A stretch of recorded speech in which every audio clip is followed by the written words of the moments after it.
Internet. A internet nos abriu muitas portas, algumas boas, algumas ruins e algumas meio meh. Mas uma coisa é fato: hoje em dia você pode ter acesso a qualquer informação, qualquer uma mesmo. O maior problema disso tudo é: não sabemos quais informações as pessoas ao nosso redor irão buscar.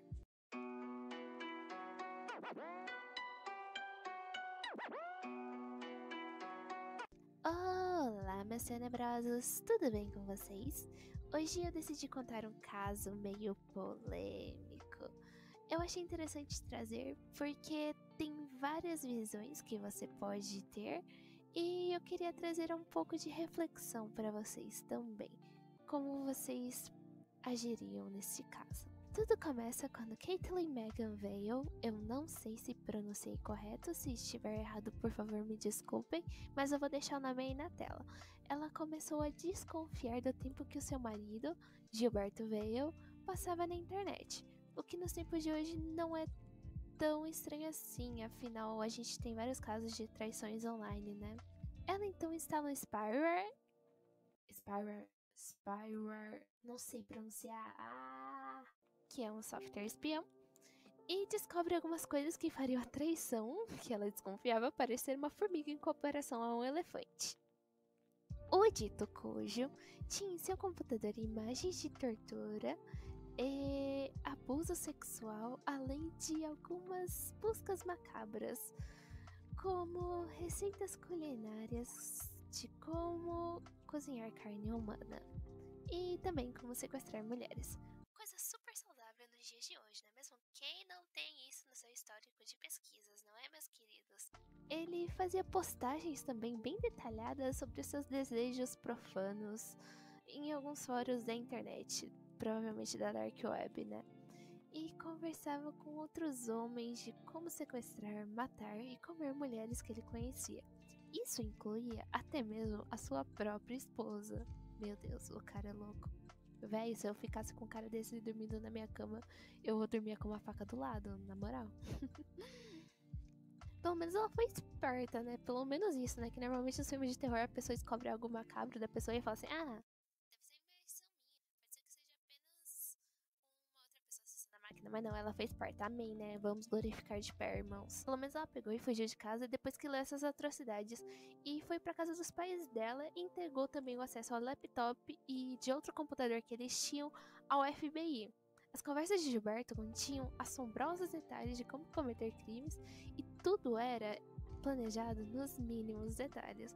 Eu não cheguei a ler, mas eu acho que deve ser tipo assim: olha, cara, eu tenho que cortar essa carne de tal ponto a tal ponto, cozinhar numa temperatura de tantos graus e jogar tais temperos em tal quantidade. Mas nem todas as características positivas, do tipo ser policial, ser formado em psicologia e ter um filho recém-nascido, sabe aquele clássico pai de família?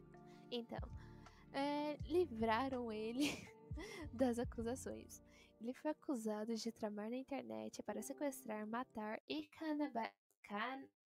canabilizar mulheres e também de ter usado os bancos de dados federais para pesquisar informações de contatos de várias mulheres que ele estava planejando sequestrar e devorar na internet. Basicamente ele estava ferrado, né? No mínimo, porque as provas que tinham eram muito concretas. Aí você deve estar pensando, né? Ah, o advogado deve ter negado tudo, né? Deve ter dito que se tratava de um vírus ou de um terceiro que estava acessando o computador e estava fazendo aquilo para prejudicá-lo, né? Não. A defesa não negou as provas e disseram que elas eram verdadeiras.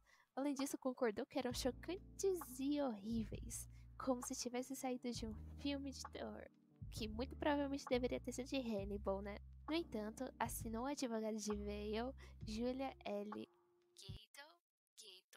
Gato, não sei. Falou que as provas tinham algo mais em comum com os próprios filmes de terror.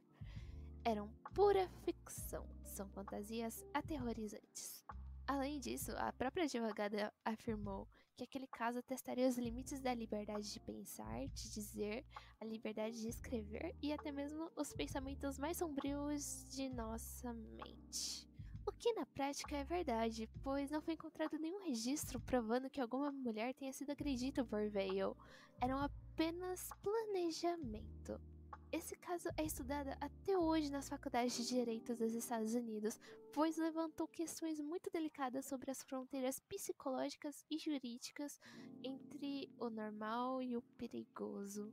Afinal, quando seria certo intervir para evitar que um crime ocorra? Seria possível que apenas uma fantasia na cabeça de um ser humano poderia ser considerada crime? Para o júri daquele dia, a resposta foi sim. O criminoso, entre aspas, foi condenado por conspiração para sequestrar e realização de uma busca não autorizada no computador de um banco de dados federal. E foi preso, obviamente, apesar de nunca ter feito nada do que descrevia na internet. Esse foi o principal motivo dele ter sido condenado, mas especificamente por redigir e-mails para planejar com outras pessoas o crime. Então não era apenas com uma pessoa, ele não planejava apenas consigo mesmo, ele tinha o apoio e planejava com outras pessoas aquilo. Passado 2 anos, a condenação de Vale foi anulada por um juiz de corte superior após uma apelação da advogada dele.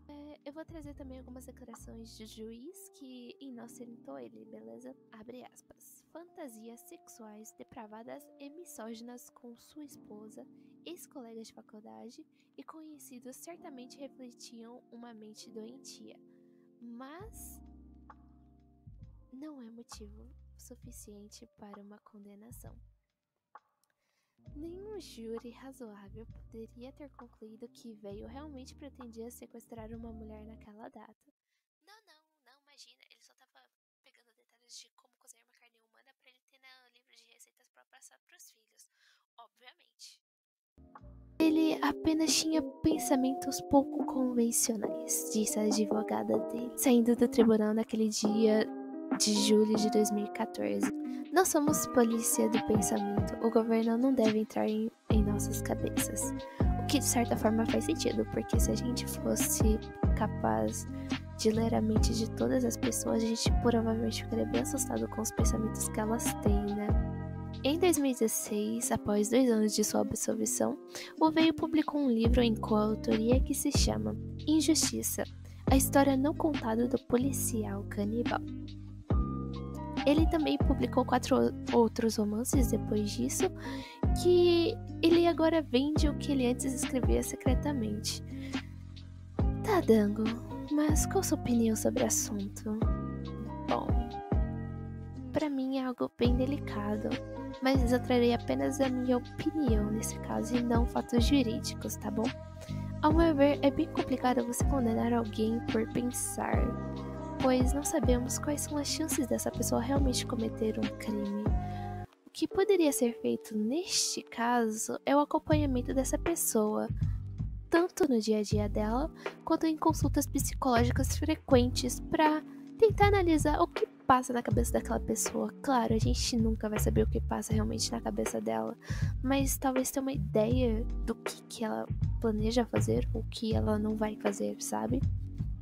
Acho que essa seria a solução mais adequada, pois a gente não estaria julgando ninguém, mas ficaríamos atentos àquela pessoa.